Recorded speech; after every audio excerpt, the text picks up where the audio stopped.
The contact page should have all the essential information for your team to service customers without adding distractions or sensitive data. However, with a fixed build, this wasn't possible.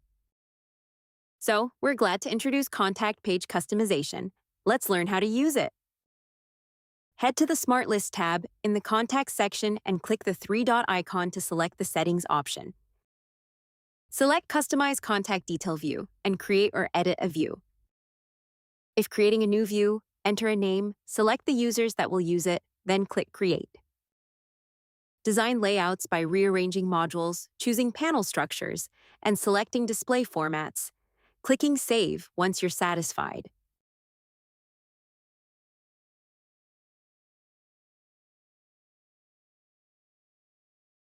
Enhance the contact card with key information, reducing clutter by hiding non-essential fields and prioritizing the most used sections, which creates an easier to navigate and more targeted contact page that improves your team's productivity.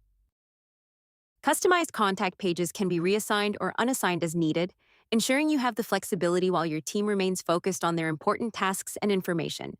We hope you enjoy it.